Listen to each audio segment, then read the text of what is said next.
Assalamualaikum warahmatullahi wabarakatuh. Bertemu lagi dengan Firman Panipahan. Kali ini saya ingin mereaction sebuah video singkat dari Habib Rizik yang berbicara bahwa dia adalah cucu keturunan ya dari si Pitung. Jadi ini imbas dari polemik soal tidak absahnya keturunan habaib dari Ba'alawi, dari tulisan Kiai Imad. Dari mana itu? Kiai Imad ya. Ya, itu sebuah penelitian ilmiah ya guys. Nanti saya jelaskan. Sebelum itu mari kita dengar terlebih dahulu apa kata Habib Rizik di dalam ceramahnya. Saya punya nenek dari bapak. Bapak saya ibunya saudara asli Betawi. Namanya saudara dipanggil Manyai, namanya Zawiyah. Nenek saya asli cucunya Pitung, jagoan. Ah, jadi Habib Rizik ini ternyata cucunya Pitung. Cucu dari cucunya Pitung ya. Dari garis keturunan perempuan. Tuh. Kita lanjut. Betawi saudara. Jadi kalau saya disuruh periksa DNA, ada DNA Arab, ada DNA Betawi juga saudara. Nggak mungkin dong DNA Betawi nggak ada. Orang darah Betawi ada dalam tubuh saya, betul. Terus nenek dari ibu saudara, saya punya kakek nenek dari ibu saudara, orang Cicahem. Nenek saya orang Sunda, asli Cicahem saudara. Bahkan nenek saya tersebut saudara orang Cicahem, setelah melahirkan nenek saya yang Sarifah bercerai, dia kawin lagi dengan orang Sunda yang asli dan dapat anak-anak yang juga orang Sunda. Mamang saya saudara. Saya punya Oke, itu dia. Ternyata Habib Rizik ini banyak keturunannya.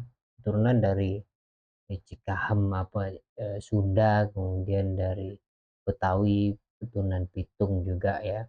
Jadi kalau tes DNA itu mustahil, tidak ada Pitungnya dan tidak ada Sundanya itu.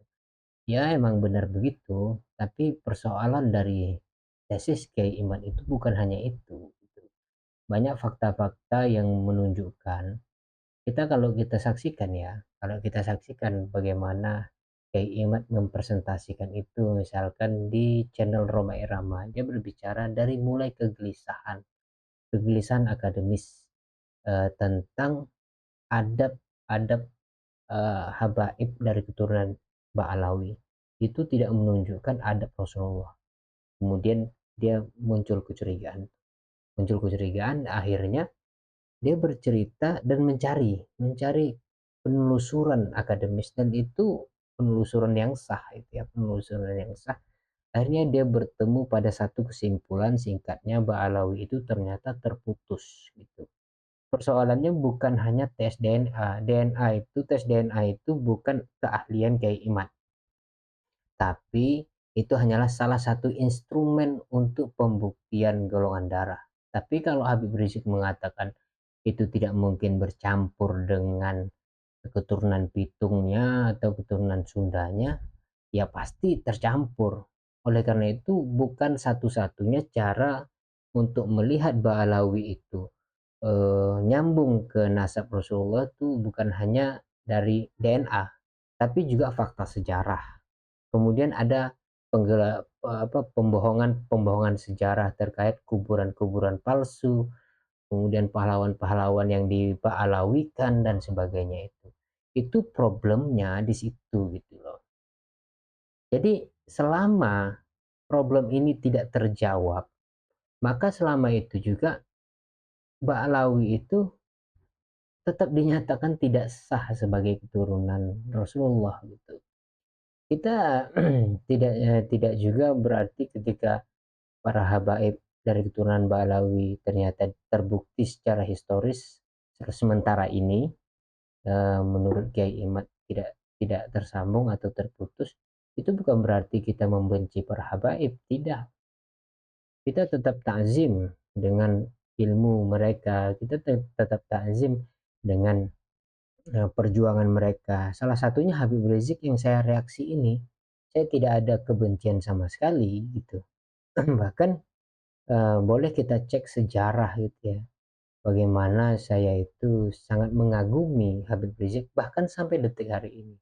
Tapi jujur saja ada sedikit pergeseran ketika pergeseran rasa cinta atau kekaguman itu ketika Habib Rizik itu terlalu fokus bahkan di dalam beberapa bulan ini berbicara tentang nasab, nasab, nasab. Seberapa penting sih nasab itu?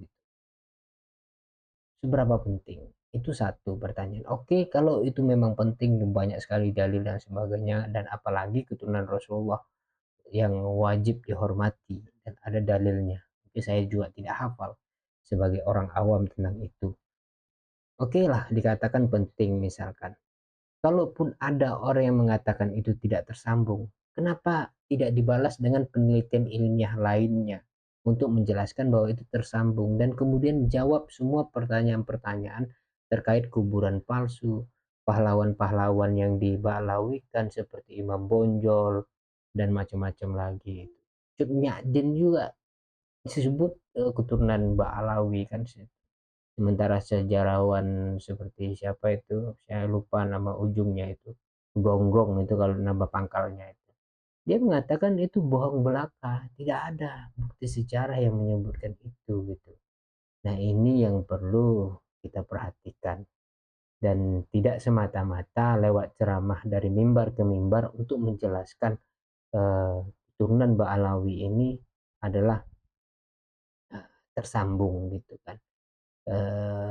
Kalaupun banyak orang yang percaya tentang itu, saya yakin orang yang percaya itu karena sudah terlanjur mencintai, sudah terlanjur kagum. Termasuk saya juga terlanjur kagum, terlanjur mencintai, khususnya Habib Rizik, bukan yang lainnya, Habib-Habib yang lain. Oleh karena itu, saya justru sebagai akademisi di sisi lain juga melihat juga memiliki atau tumbuhnya sebuah kekecewaan yang mendalam yang saya juga sempat merenungkan itu gitu. Kenapa dalam beberapa bulan terakhir ini Habib Rizik berbicara tentang keturunan, keturunan, keturunan tanpa ada pembalasan tentang penelitian itu gitu. Buat penelitian baru yang menunjukkan bahwa itu tersambung. Baru kemudian kita akan percaya dan kita akan presentasikan, kita adu gitu. Kita lihat. Dan fenomena misalnya saya juga memperhatikan bagaimana perdebatan antara apa Habib Hanif dengan murid-muridnya Kiai Imad gitu kan. Kiai Imad tidak hadir dalam pertemuan itu. Saya juga anggap itu seperti apa ya, seperti eh, tidak menghargai sebuah forum ya. Kiai Imad seolah-olah melarikan diri. Tapi saya melihat juga dalam perdebatan itu hanya debat data ya, debat data yang sudah dipublikasikan oleh Kiai Imad itu. Sementara Kiai Imad sama sekali tidak pernah menerima data-data di abad ke-8 ke-9 gitu. Dia mencari data di abad yang sama, di abad keempat atau kelima itu tidak ada. Dan persoalannya di situ. Oke lah kalau begitu, menurut saya tidak usah dilanjutkan ceramah-ceramah berbicara soal nasab-nasab itu gitu ya. Karena buat apa juga sih gitu. Kenapa sih gitu? Ya kita malu juga sih. Kita malu, kita menghargai para habaib itu bukan sekedar mereka itu memiliki darah suci ya. Kalau hanya sekedar memiliki darah suci dari keturunan Rasul, alangkah terdistorsinya umat ini kan gitu ya. Dan nanti di kesempatan selanjutnya saya akan berbicara soal itu. Wassalamualaikum warahmatullahi wabarakatuh.